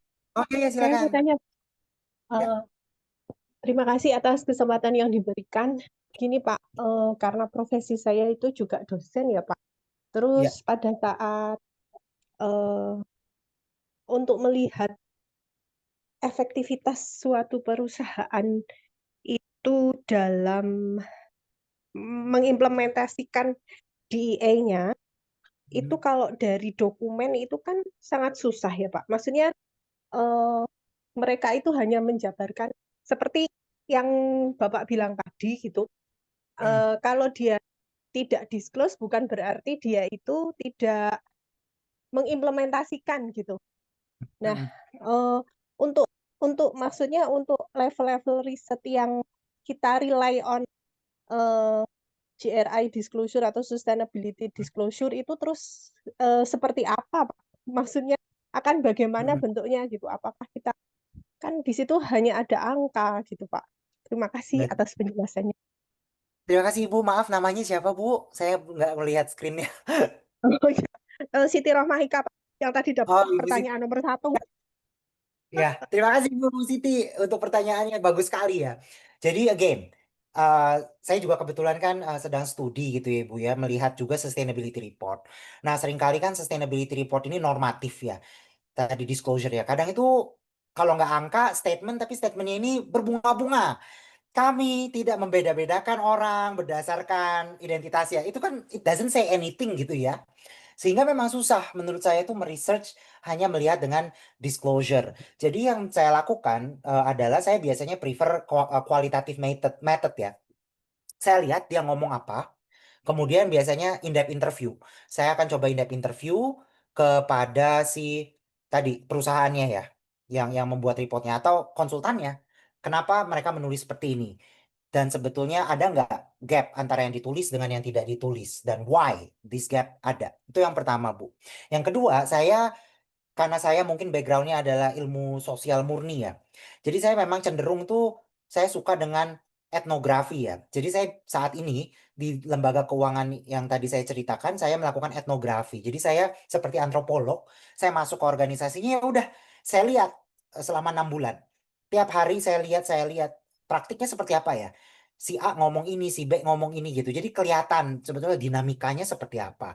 Karena memang susah sekali Bu, harus saya akui ya. Kalau kita hanya melihat report, because sometimes report ini udah dipoles sedemikian rupa sehingga kita nggak bisa dapat the story gitu ya. Jadi memang harus kualitatif research ya kalau kita mau dapat cerita-cerita yang menariknya ya. Nah, menyambung lagi, kebetulan nih nyambung banget sama pertanyaannya Bu Siti. Jadi ada praktis ya. Jadi tadi ketika kita cuma lihat report, kita biasanya cuma lihat kalimat, standar, dan juga angka. Nah, bagaimana sih sebetulnya DEI yang baik ya? Yang tidak cuman ngelihat angka. Nah, ini saya memperkenalkan satu framework yang disebut GEARS ya. Gender Gender Equality Assessment Results and Strategies. Ini dibuat untuk negara ASEAN ya, terutama untuk Indonesia, Filipina, Myanmar sama Vietnam. Ini merupakan proyeknya pemerintah Australia yang disebut Investing in Women. Nah, ini saya mau berikan contoh sedikit ya, bagaimana framework ini tuh mencoba untuk nggak ngelihat angka. Nah, ini dia. Jadi, ada 10 fokus area yang dilihat. Yang pertama adalah polisinya di atas seperti apa. Kemudian leadershipnya seperti apa. Apakah leadernya itu menunjukkan dukungan terhadap DEI? Apakah mereka memberikan contoh? Kemudian pay gap. Ada nggak pay gap antara laki-laki dan perempuan? Kemudian komposisi gender di tempat kerja seperti apa? Kemudian ada nggak kebijakan flexible work for performance and support untuk perempuan misalnya atau karyawan yang memiliki responsibility untuk merawat anggota keluarganya? Ada nggak pencegahan sexual harassment atau kekerasan di tempat kerja? Ada nggak training?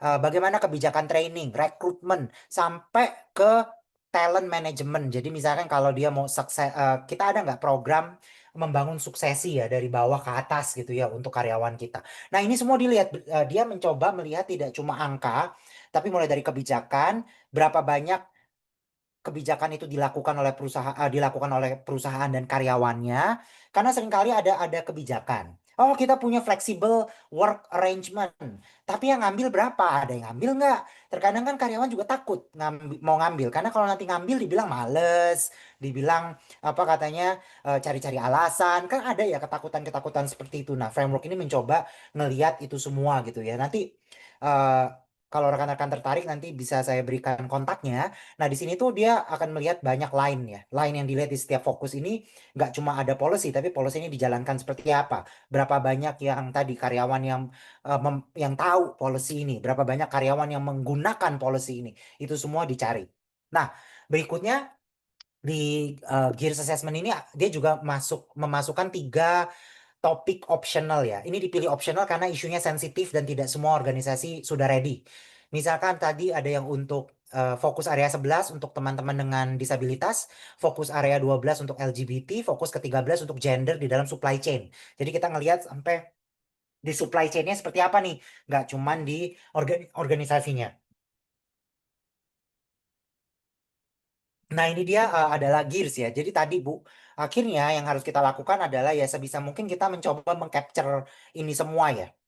Cuma memang susah ya, tergantung dari research questionnya dan juga resourcesnya kita. Jadi terkadang akhirnya saya sempitkan aja, saya ngambil satu, misalkan keterwakilan perempuan, kemudian saya ambil lagi, misalkan topik berikutnya adalah sexual harassment di tempat kerja, ada bagaimana perusahaan menanganinya. Jadi akhirnya karena agak sulit ya kita kalau research, kita mau ngomongin ini semua gitu, ini kan terlalu kompleks ya. Kecuali memang kita datanya ada dan waktu kita cukup untuk mengambil datanya. Seperti itu Bu, kira-kira ya. Nah, ini saya buka di chat. Oh, di chat ternyata ada absensi ya, rekan-rekan. Jadi monggo diisi absensinya. Nah, tadi ketika kita bicara tentang gears tadi, framework ini tuh dia sekali lagi untuk continuous improvement ya, bukan untuk menghukum. Jadi nanti ada skor-skornya. Oh, dia sudah 0 sampai 25 itu berarti sudah baik. Sudah starter lah. Nanti kalau 51 sampai 75 sudah membaik, 76 sampai 100 itu sudah leading. Harapannya itu ini menjadi praktik yang dilakukan secara berkala ya. Jadi si organisasi ini bisa melihat perkembangannya dari waktu ke waktu seperti apa. Jadi bukan cuma one time. Dan juga tadi Bu Siti ya, salah satu hal yang saya pelajari dari framework ini adalah seringkali kan kita saat melakukan implementasi framework yang kita lihat cuma perusahaannya. Kita lupa dengan karyawannya sendiri, bagaimana mereka memandang perusahaan. Nah, jadi di dalam framework ini akan ada yang namanya employee perception survey. Jadi dari dokumen-dokumen yang dikumpulkan, dari interview-interview dengan perusahaan, akan di cross check employee-nya sendiri berpikirnya seperti apa. Jangan-jangan kita perusahaan bilang kita udah punya policy, tapi employee-nya nggak tahu polisinya sehingga mereka merasa bahwa loh kita nggak merasa nih di EI-nya perusahaan ada. Nah, karena itulah ada komponen employee perception survey. Dan mungkin ini Bu, ini adalah salah satu metode ya pengambilan data yang bisa dilakukan. Jadi kita ambil juga angle-nya dari si karyawannya gitu. Gitu. Jadi kita cross check lah, kita mesti cross check kan karena perusahaan belum tentu tidak ada bias nih saat menjawab pertanyaan seperti itu. Nah, at the end, ketika kita bicara untuk konteks Indonesia, dari hasil diskusi kita hari ini, yang harus kita lakukan, harus kita perhatikan, key takeaway-nya di sini ada 4 ya. Yang pertama kita mesti paham identitas dan kelompok mana yang mau kita prioritaskan dan kenapa. Jadi tidak ujuk-ujuk. Umur sekian yang kita perhatikan, ya kenapa? Apakah di sektor Anda atau di organisasi Anda ini minim sekali nih orang-orang dari kelompok ini misalnya. Atau Anda punya tujuan khusus. Kemudian harus ada data collection, monitoring system untuk melihat progresnya seperti apa, impact-nya seperti apa. Nah terkadang tuh kita data sistemnya nih yang masih belum mateng, angka-angka karyawannya juga kadang bisa beda gitu antara yang dipegang holding sama yang dipegang subsidiaries misalnya gitu. Kemudian harus ada continuous improvement karena angka ini nggak ngomong apa-apa. Jadi harus ada kontekstual analisis. Kenapa angkanya seperti ini? Apa yang ada di balik angka ini? Terus kita mesti melakukan apa? Nah, ini harus harus apa jelas ya. Dan terkadang organisasi itu tidak bisa melakukan sendiri. Jadi dia kadang butuh expert support. Misalnya tadi kita mau membuat mekanisme grievance, pengaduan. Kadangkala kan HR-nya oke lah. Untuk pengaduan terkait kerja mungkin HR-nya sudah familiar. Tapi kalau untuk grievance terkait kekerasan, pelecehan, belum tentu gitu ya. Si HR-nya sudah familiar. Terkadang dia butuh kan bekerja sama dengan lembaga konseling. Bagaimana kalau korbannya misalkan datang ke kita trauma, nangis dan seterusnya, kan kita mesti ada ini kan intervensi kan, dan kadang kan terkadang ini tuh beyond our capacity as an HR. Jadi memang terkadang harus ada, mungkin kita juga harus bermitra ya dengan eh, tadi organisasi lain misalnya, dengan expert lain supaya tadi kita tepat guna dalam mengatasi masalahnya. Nah, kita masuk ke sesi yang terakhir ya. Di sini terkait ujungnya nih, reporting. Kalau kita sudah melakukan itu semua tadi, kemudian kita mereportnya seperti apa di dalam sustainability report. Nah, saya ingin mengingatkan di sini. Saat kita bicara reporting standard, terutama ESG atau sustainability, ada 2 perspektif. Impact materiality dan financial materiality. Saya rasa rekan-rekan di sini sudah familiar sekali ya. Intinya kalau impact materiality kita melihat dampak yang diciptakan oleh perusahaan keluar. Jadi kalau kita bicara dengan DEI, kita bicara apa sih sebetulnya DEI ini dampaknya buat karyawan kita, buat masyarakat misalnya. Nah, tapi kalau financial materiality, dia biasanya melihat tentang apa dampak DEI terhadap keuangan saya. Apakah dengan saya punya program DEI, saya menghemat biaya rekrutmen, dan kalau itu menghemat, berapa banyak biaya rekrutmen yang saya hemat, atau berapa banyak produktivitas yang berhasil saya tingkatkan dalam hitungan rupiah misalnya. Nah, ini kan ya perspektifnya ada 2, ada impact, ada perspektif financial. Seringkali saat ini kan teman-teman di ESG pengen menggunakan kedua perspektif ini ya. Jadi gimana DEI ini punya dampak buat performance keuangannya perusahaan dan juga punya dampak ke luar atau ke karyawannya dan ke masyarakat secara garis besar. Ya, makanya disebutnya double materiality. Nah, reporting ini penting tadi. Tapi again, salah dua hal ya, ingin saya ingatkan di sini adalah dalam reporting, contextual understanding itu perlu. Jadi nggak cuma nge-report angka. Tadi angkanya kenapa? Angkanya seperti itu kita mesti paham. Indikator bukan segalanya. Ada cerita-cerita lain yang harus kita capture ya untuk memahami indikator ini maknanya apa. Kemudian standar dan framework reporting ini adalah multi interpretasi. Jadi nanti ini tuh tergantung dengan interpretasi kita ya. Nanti saya akan perlihatkan nih. Ini jarang sekali dibahas tapi sebetulnya ini harus dibahas gitu. Multi interpretasi inilah terkadang yang bikin susah. Berikutnya tadi ada kemungkinan reporting ini dan ada kemungkinan decoupling antara yang direport dengan yang dilakukan. Baik atau buruk, it depends. Bukan berarti dia tidak report itu buruk. Bukan berarti dia mereport juga baik. Bisa jadi dia nge-report diada-adain. Bisa jadi dia tidak mereport, tapi dia melakukan. Cuma dia takut kalau nanti ada resiko. Nah, makanya saat kita melakukan reporting, kita harus paham, harus coba secara kritis kita memahami ini. Nah, apa sih yang biasa diukur di dalam reporting terkait DEI? Nah, kalau kita buka standar yang paling umum nih, GRI. GRI ada 2 GRI nih yang kita bisa lihat di sini.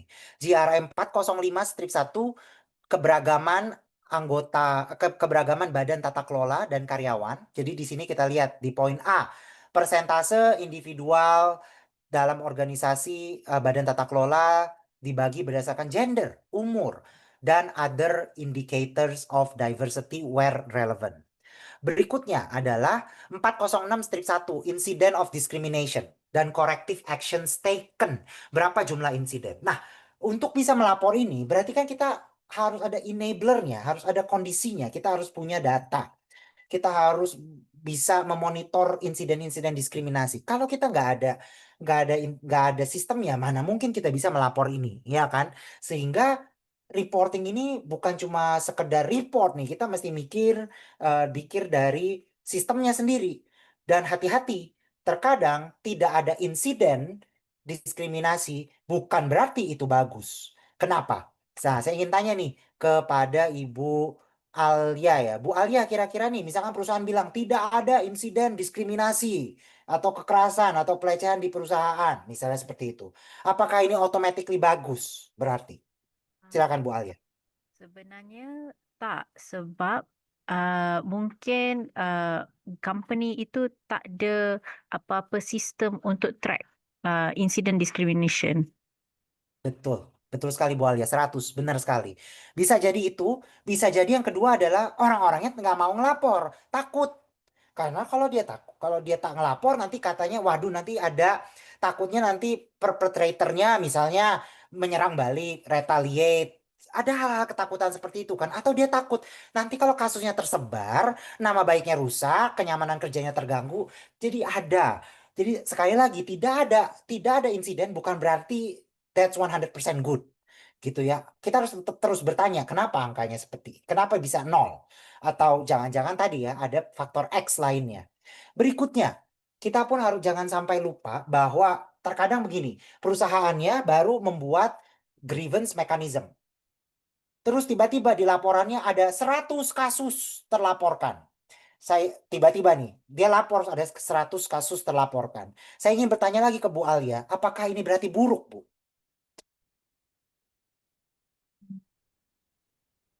Tak, sebenarnya bagus juga sebabnya ni mungkin company itu baru ada sistem dan employee-nya rasa selesa untuk report kes ni. Betul sekali Bu Alia. Nah jadi ini, kalau kita baru punya program grievance, terus banyak yang lapor, angkanya tinggi, bukan berarti jelek kan, malah justru bagus, so it works. Nah kadang kita juga baca report harus hati-hati gitu ya. Jadi jangan sampai kita membuat judgement, wah reportnya ini banyak banget nih, berarti dia jelek nih. Bukan berarti, malah justru mungkin bagus. Sistemnya jalan, orang berani mengadu, akhirnya jalan gitu kan. Nah, jadi itu dia ya, rekan-rekan. Jadi again, numbers do not say anything. We need to look at the broader context of those figures. Nah, berikutnya, kalau kita buka standar baru IFRS yang saat ini dibahas ya di mana-mana, sebetulnya kan memang masih heavy-nya di climate. Tetapi DEI topik kan sebetulnya juga punya dampak ya terhadap keuangan dan bisa dilaporkan dengan IFRS reporting yang S1-nya ya, yang General Sustainability Risk. Saat standar khusus DEI atau human capitalnya memang belum ada. Yang saya dengar sedang digodok ya, mungkin nanti akan keluar. Dan juga teman-teman bisa lihat ke SASB ya, karena kan SASB ini nyangkut ke IFRS ya kalau kita mau melaporkan. Nah di IFRS sendiri, kalau kita lihat kan sebetulnya amat sangat broad ya. Broad kan cara melaporkan yang dimintanya kan. Jelaskan risk Anda, strateginya seperti apa, governance-nya seperti apa, metrik dan targetnya seperti apa. Silakan diambil dari SASB. Ini kan sebetulnya broad ya. Jadi akhirnya kan tugas kita ya sebagai perusahaan atau sustainability consultant, kita tuh kan melakukan interpretasi. Apa ya ini maksud dengan risk? Risknya apa ya? Jadi standar itu amat sangat multi interpretasi. Jadi kembali lagi ke interpretasinya si perusahaan. Saya ambilkan contoh di sini. Ketika kita ngomong GRI aja, misalkan bagaimana menentukan material topik. Di sini kan how, jelaskan proses bagaimana perusahaan menentukan material topik, bagaimana dia menentukan actual dan potential negative and positive impacts. Apa? Ini kan cuma panduan ya. Tapi bagaimana kita mendefinisikannya itu kan interpretasi kita sesuai dengan konteks lapangan kan. So every standard pasti requires interpretation. Begitu juga diversity. Misalnya kita lihat di GRI yang diversity. Di poin A yang III di bawah, other indicators of diversity where relevant. Jadi where relevant. Jadi again ini kembali lagi ke interpretasinya perusahaan. Kelompok mana lainnya yang menurut dia penting untuk diperhatikan untuk DEI-nya. Jadi ini dia. Akhirnya kita bisa melihat ya. Standard is very highly multi interpretif gitu ya. Jadi kembali lagi selalu kita harus melakukan analisa yang kontekstual. Kita harus selalu tadi ya, nggak cuman melihat standarnya minta apa, tapi kita juga harus melihat gimana kita menerjemahkan standar ini supaya dia bisa sesuai dengan konteks di lapangan. Nah, ini dia critical case terakhir ya, mungkin sudah jam 11.30 ya, mungkin saya tidak akan membahas, tapi ini hanya sekedar untuk provokasi untuk pikiran kita ya. Jadi misalnya nih, gimana kita melibatkan stakeholder di dalam proses materiality kalau stakeholdernya sendiri kagak kelihatan. Misalnya tadi ada kelompok-kelompok yang dia nggak bisa nih ngomong identitasnya karena dia bakal dipersekusi kalau dia ngomong misalnya. Nah itu kan jadi yang namanya stakeholder pun kan multi interpretasi kan, open. Siapa yang bisa kita identify sebagai stakeholder? Apalagi kalau kasusnya di AI tadi ya, begitu dia identitasnya sensitif, orangnya nggak mau ngomong. Kalau dia ngomong malah dia kena. Padahal mungkin ada big concern dari orang tersebut gitu ya. Terus juga tadi ya, bagaimana kalau isu di yang sensitif ini tidak bisa didisclose kepada publik. Nah, ini juga kan penting bahwa akhirnya apa yang didisclose dan apa yang dilakukan oleh organisasi bukan berarti tidak dilakukan ya oleh organisasi. Bisa jadi dia tidak disclose tapi dia melakukannya. Nah, itu dia kurang lebih rekan-rekan presentasi saya pada pagi ini ya. Nah, mungkin untuk menutup, saya akan coba gambarkan sedikit riset terbaru saya terkait DEI di sebuah lembaga keuangan tadi. Sebetulnya konteksnya adalah saya melihat mereka ingin membuat sustainability report, ingin ada komponen DEI-nya. Tapi kan kita tahu ya, sustainability report ini enforcement-nya masih, ya kita ada regulasi, tapi kan oversight dari konten reportnya masih belum begitu kuat ya. Terus stakeholdernya juga menurut mereka nggak terlalu minta DEI, tapi mereka pengen DEI. Karena stakeholdernya itu buat mereka adalah kelompok-kelompok yang membutuhkan dukungan keuangan sehingga dia berasal dari kelompok menengah ke bawah. Ya, jadi dia menurut mereka dia tidak terlalu DEI ini menjadi isu yang diperhatikan oleh mereka. Sehingga akhirnya ya itu dia tadi yang saya lihat di dalam organisasi ini adalah satu mereka tidak merasa senior DEI ini sesuai dengan target marketnya mereka. Jadi kalau kita report pun tidak akan mengubah persepsi kita di target market kita. Kemudian yang kedua mereka takut dengan tadi kalau kita bilang ada yang majority atau minority, kita ukur terus kita rilis di report, nanti takutnya ada terjadi friksi di antara karyawan. Kemudian berikutnya tadi yang cerita saya, yang dia gedungnya bukan punyanya dia, sehingga susah ketika ingin membuat disability inclusion. Yang terakhir adalah ada 2 employee dengan identitas LGBT yang datang ke saya kemudian bercerita. Nah, mereka sendiri bilang kita nggak mau ada disclosure. Kita nyaman untuk diam. Nah, ini kan berarti kan kontradiksi nih. Kita di I1 disuruh report, tapi stakeholdernya ada yang bilang tidak mau gitu kan. Karena mereka takut nanti jadi dipersekusi lah kalau ketahuan dan seterusnya. Akhirnya memang ketika saya harus membuat DEI disclosure dan juga strategi buat mereka, ini sebuah tantangan ya. Gimana ya? Akhirnya saya mencoba memperkenalkan strategic ambiguity. Jadi itu dia tadi.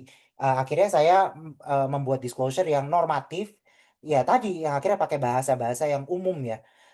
Karena kita nggak mau sampai menyebut kita mendukung ini, mendukung itu gitu. Karena ini bisa jadi ada backlash dan juga tidak memberikan statistik angka apapun.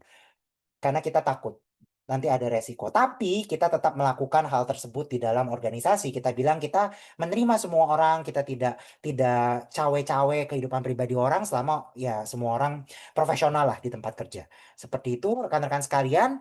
Nah, mungkin itu dulu untuk kesempatan kali ini. Bila ada pertanyaan, ada masukan, ada saran, atau apapun itu, silahkan monggo langsung aja nyalakan mic-nya. Terima kasih rekan-rekan.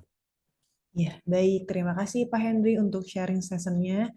Nah, sampai saat ini kita buka sesi tanya jawab ya Bapak Ibu. Apakah ada yang ingin ditanyakan atau didiskusikan lebih lanjut dengan Pak Henry? Boleh langsung open mic-nya mungkin.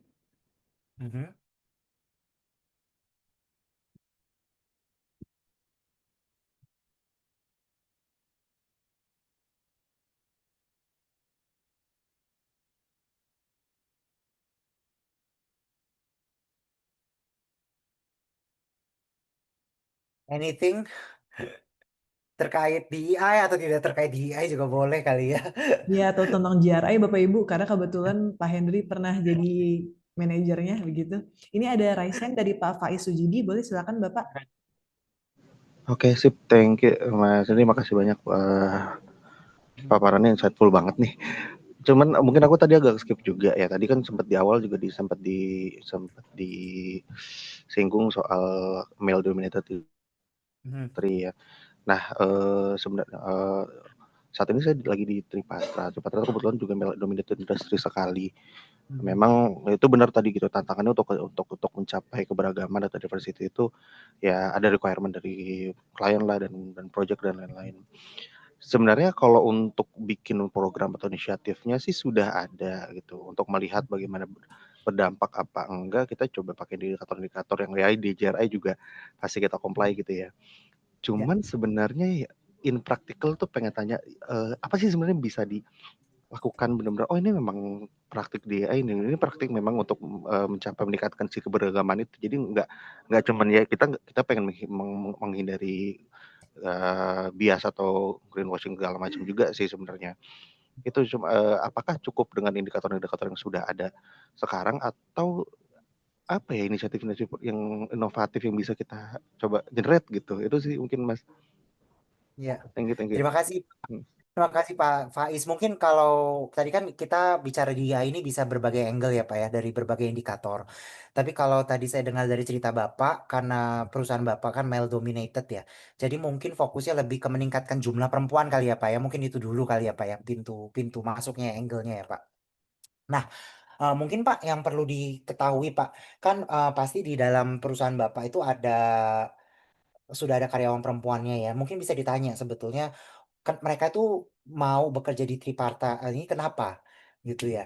Atau ada nggak faktor yang mendorong mereka untuk dalam tanda kutip memilih Triparta atau tidak takut untuk mengapply ke Triparta?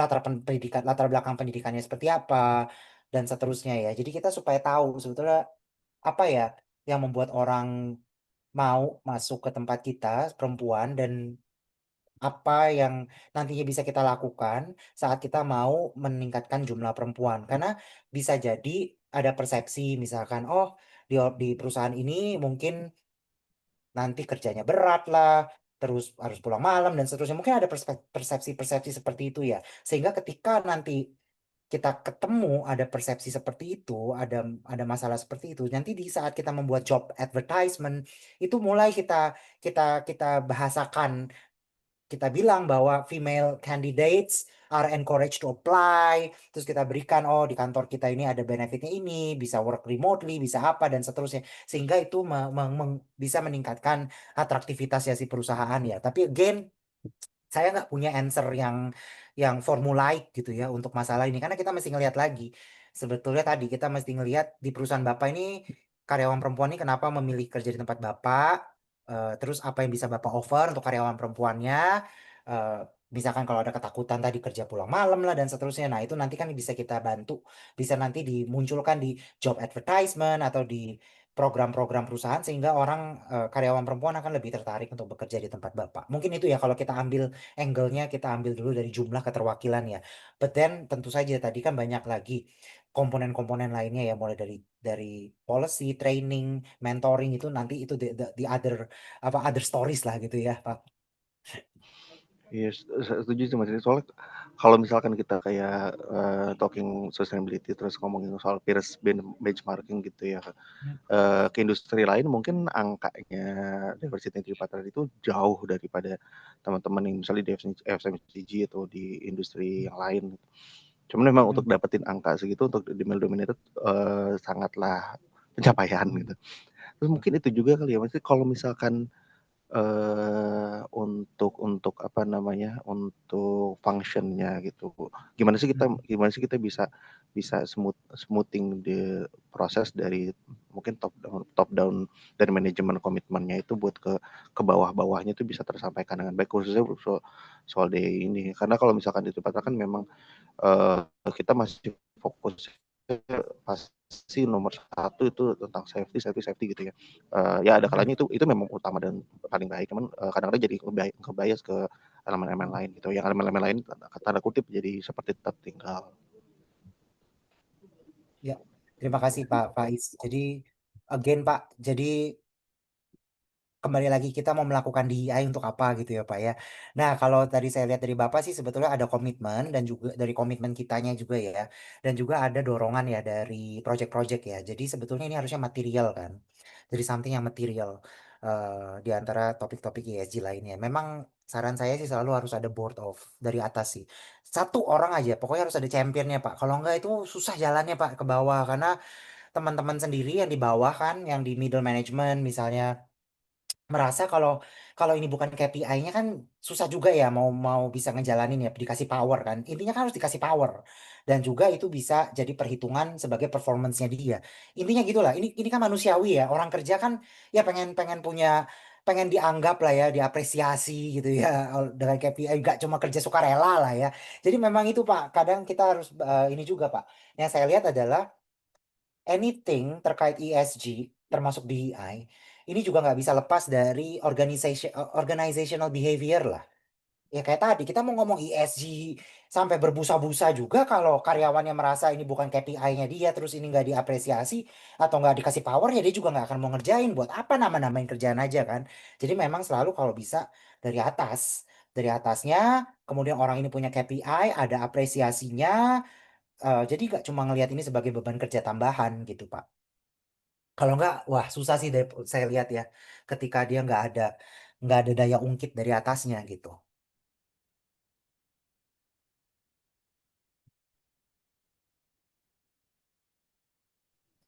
Baik, apakah sudah cukup Pak Faiz untuk jawaban dari Pak Henry? Atau ada yang ingin didiskusikan lebih lanjut?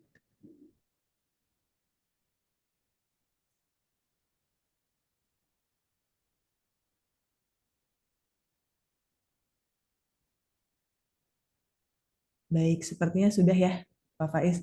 Untuk teman-teman yang lain, apakah ada yang ingin ditanyakan lagi kepada Pak Henry sebelum kita tutup sesi hari ini? Mungkin saya berikan email saya juga ya Bu ya, kalau ada Boleh. pertanyaan. Oh, saya ketikkan di dalam chat room. Ya, untuk WhatsApp saya juga kalau ada yang Ya. ditanya. Ya, terima kasih.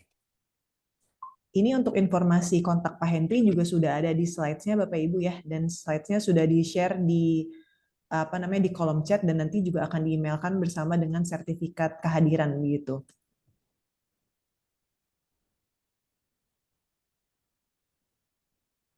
Baik, apabila tidak ada pertanyaan atau diskusi lain dari para peserta, ini sekali lagi terima kasih Pak Henry untuk sharing sessionnya, ilmu dan insight baru untuk kita semua. Izin membacakan kesimpulan singkat ya Bapak Ibu dari webinar hari ini, bahwa pentingnya DEI dalam dunia kerja dan pelaporan keberlanjutan dengan penekanan pada pentingnya memahami konteks lokal khususnya di Indonesia. DEI sendiri bukan sekedar representasi angka atau indikator, melainkan upaya struktural untuk menghapus ketimpangan yang dibentuk oleh norma sosial, kebijakan, dan sistem ekonomi. 3 konsep dasar penting dalam DEI yaitu identity, representation, and diversity, dan standar internasional yang sudah dipakai untuk DEI itu ada GRI, ISSB, dan sertifikasi global seperti H, Better Work, ISO 30415. Nah, dalam melaporkan DEI dengan menggunakan standar seperti GRI atau ISSB, masih terdapat tantangan tersendiri, yaitu dalam menghubungkan pengungkapan dengan action, terutama jika isu yang diangkat sensitif atau tidak terlihat. Nah, dalam konteks Indonesia, yang dibutuhkan saat ini adalah memahami identitas atau kelompok mana yang perlu diprioritaskan, mengembangkan sistem pengumpulan dan pemantauan data untuk menangkap isu dan dampaknya, bantuan keberlanjutan, dan dukungan ahli untuk mengatasi berbagai tantangan yang muncul. Baik, ya terima kasih juga saya ucapkan kepada Bapak Ibu yang sudah hadir dalam webinar hari ini. Sampai bertemu dalam webinar ICSP selanjutnya di bulan Juli. Selamat melanjutkan aktivitasnya Bapak Ibu. Selamat siang. Terima kasih Terima kasih Bu Pak Nia. Henry. Saya izin leave. Iya Bapak, izin saya tutup Zoom-nya Bapak Semua. Ibu.